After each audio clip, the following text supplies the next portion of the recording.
आपल्या पाल्यासाठी स्पर्धा परीक्षांची भक्कम तयारी करायची आहे का?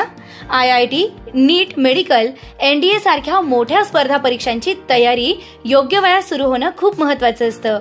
म्हणूनच कोपरगावमध्ये इयत्ता 6वी पासून मजबूत पाया घालणारा एकमेव foundation class AK science foundation academy. गेल्या 10 वर्षांचा यशस्वी अनुभव, अनेक विद्यार्थ्यांची IIT व मेडिकलमध्ये निवड. कोपरगावमधील ओरिजिनल फाउंडेशन कोर्स कंडक्ट करणारा एकमेव क्लास. नवीन बॅचेस 1 मार्च पासून सुरू. Limited seats. आजच प्रवेश निश्चित करा. संपर्क 8766560083. AK science foundation academy Kopargaon.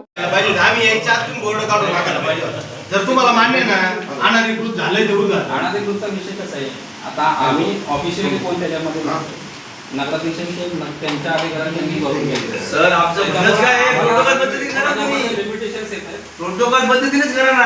आम्ही नगराध्यक्ष नाही म्हणतच नाही ना आम्ही.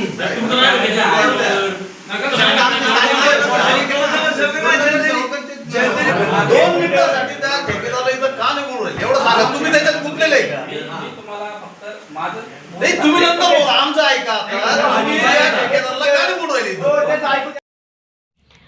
कोपरगाव नगर परिषदेतील विकास कामांच्या भूमिपूजनावरून वाद निर्माण झाला असून संबंधित कामाचं भूमिपूजन प्रोटोकॉल न पाळता करण्यात आल्याचा आरोप नगरसेवक राहुल चंद्रहास शिरसाट यांनी केला आहे. याबाबत राष्ट्रवादीच्या नगरसेवक आणि पदाधिकाऱ्यांनी उपमुख्याधिकाऱ्यांना लेखी निवेदन सोपवत भूमिपूजन नगरसेवकांच्या हस्ते करण्याची मागणी केली. काल 15 फेब्रुवारी रोजी संजीवनी स्वयंसहाय्यता महिला बचत गटाचे अध्यक्षा रेणुका विवेक कोल्हे यांच्या हस्ते सदर ओपन स्पेस संरक्षण भिंत कामाचं भूमिपूजन झालं होतं. दिलेल्या निवेदनात नमूद करण्यात आलं आहे की प्रभाग क्रमांक 2 मधील महाराष्ट्र सुवर्ण जयंती नगरोत्थान योजनांतर्गत ओपन स्पेस संरक्षण भिंत बांधकामासाठी सुमारे 22,08,000 रुपयांचा निधी आमदार आशुतोष काळे यांच्या प्रयत्नातून मंजूर झाला होता. तथापि दिनांक 15 फेब्रुवारी 2026 रोजी संबंधित कामाचं भूमिपूजन नगर परिषदेतील काही अधिकारी व कर्मचाऱ्यांच्या उपस्थितीत प्रोटोकॉल न पाळता करण्यात आल्याचा आरोप करण्यात आला आहे. सदर भूमिपूजन अनधिकृतपणे झाल्यामुळे ते तातडीनं रद्द करण्यात यावे अशी मागणी नगरसेवक शिरसाट यांनी आणि राष्ट्रवादीच्या नगरसेवक व पदाधिकाऱ्यांनी केली आहे. या प्रकरणामुळे नगर परिषदेत प्रशासन व लोकप्रतिनिधी यांच्यातील समन्वयावर प्रश्नचिन्ह निर्माण झालं असून पुढील कारवाईकडे सर्वांचं लक्ष लागलं आहे. याप्रसंगी राष्ट्रवादी काँग्रेस पक्षाचे नगरसेवक, पदाधिकारी, कार्यकर्ते उपस्थित होते. निर्भीड न्यूज, योगेश डोके, कोपरगाव. या सगळ्यांचं म्हणणं आहे बोर्ड काढा आणि शासकीय पद्धतीने म्हणजे नगरपालिकेच्या तुमच्या नेतृत्वात ते उद्घाटन झालं पाहिजे. अध्यक्ष असतील, स्थानिक नगरसेवक असतील किंवा जे नगरपालिकेचे सदस्य असतील कोणत्याही याचे असू, त्या सगळ्यांना तुम्ही इन्व्हाइट करा. वाद उद्भवणार नाही. शासनाने जबाबदारी घेतली पाहिजे, त्याची काळजी तुम्ही घेतली पाहिजे. दोन पार्ट्या संघर्ष त्यांचा राहणार आहे, पण तुम्ही प्रशासन म्हणून त्याचं बॅलन्स मेंटेन करायचं काम तुमचं आहे. हा असं वादात कोपरगावचं नुकसान होईल. आम्हाला कोणत्याही सामाजिक कामाला, विकास कामाला विरोध नाहीये, पण तुम्ही ज्याचा त्याचा मान ज्याला त्याला दिला पाहिजे एवढीच माफक अपेक्षा आहे. तुमच्याकडून झाली पाहिजे. तुम्ही जबाबदारी टाळू नाही शकत. ठेकेदार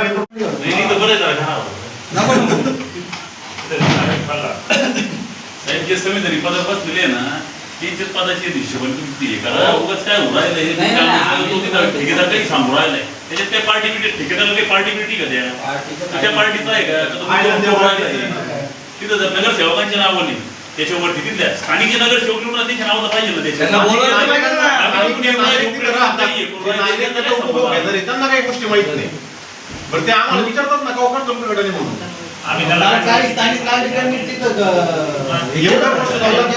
दुपार पुढे पत्रकार आमचे तिथं राहतात, आमचे मित्र आहेत पत्रकार का म्हणे ते हे तर मला माहित नाही म्हणतात. स्वतः दुपार पुढे साहेब सुद्धा हे बोलले. अशा आमच्या बरोबर हे लोक असतात तिथं, जे नागरिक तिथं राहतात त्यांना सुद्धा या गोष्टी माहित नाही. स्थानिक नगरसेवकाला या गोष्टी माहित नाही.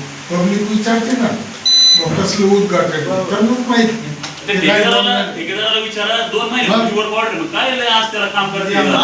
5 महिन्यापूर्वीची ना 5 महिन्यापूर्वीच्या काम जुनं आहे.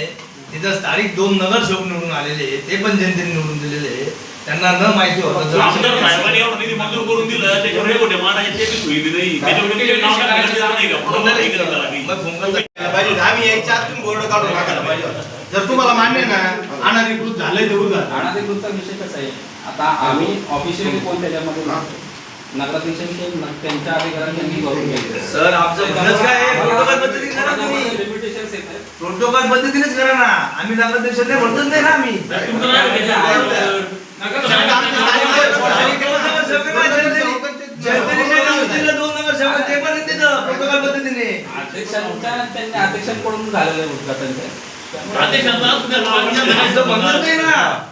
जसं अध्यक्षाला जनतेने निवडून दिलेलं आहे ना, आता सध्या मी तुम्हाला तेच म्हणतो. जसं अध्यक्षाला जनतेने निवडून दिलेलं आहे तसं तिथं 2 स्थानिक नगरसेवकांना पण जनतेने निवडून दिलेलं आहे ना. इथून पुढे जे उद्घाटन होते त्याच्यामध्ये नगरपालिका उद्घाटन करत असेल त्यामध्ये प्रोटोकॉल पाळला. साहेब जो कालचं जे उद्घाटन झालेलं आहे, जे प्रोटोकॉल पद्धतीने झालेलं नाही, तो बोर्ड जो अधिकृत आहे तिथं तो काढून टाका तुम्ही. मग बोर्ड मीच काढायला सूचना दिलेल्या आहेत. काल पण सूचना दिल्या साहेब तुम्ही.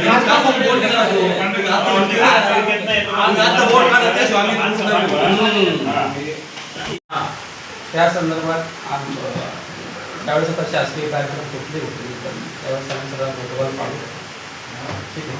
आणि आता जे काल उद्घाटन झालं त्याचा जो बोर्ड आहे तुमच्या म्हणणं आहे की तो प्रोटोकॉलनुसार झाला. आमच्या म्हणण्यानुसार नाही, तुमचं म्हणणं काय? तुमचं म्हणणं काय त्याच्यावर? स्थानिक नगरसेवकांचं नाव पाहिजे. ठीक आहे. हॅलो ते आम्ही दुरुस्त करू आणि नवीन शिवसाहेब आल्यानंतर आपले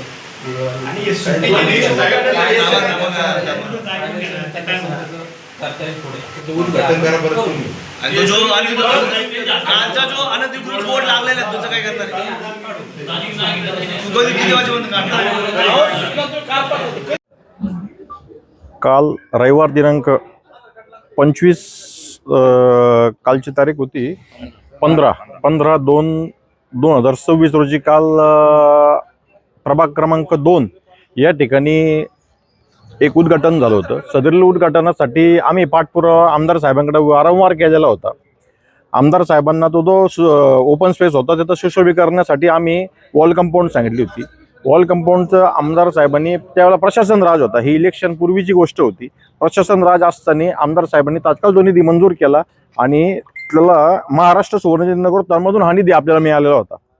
तर काल ज्या वेळेला मी घरी जेवायला गेलो त्यावेळेला मला घराच्या बाहेर गर्दी दिसली. कसली गर्दी म्हणून मी तिथं बाहेर गेलो, तिथं उद्घाटन चालू होतं. मी म्हटलं कसलं उद्घाटन आहे काय, तर त्यावेळेला मला हे सगळं दिसलं.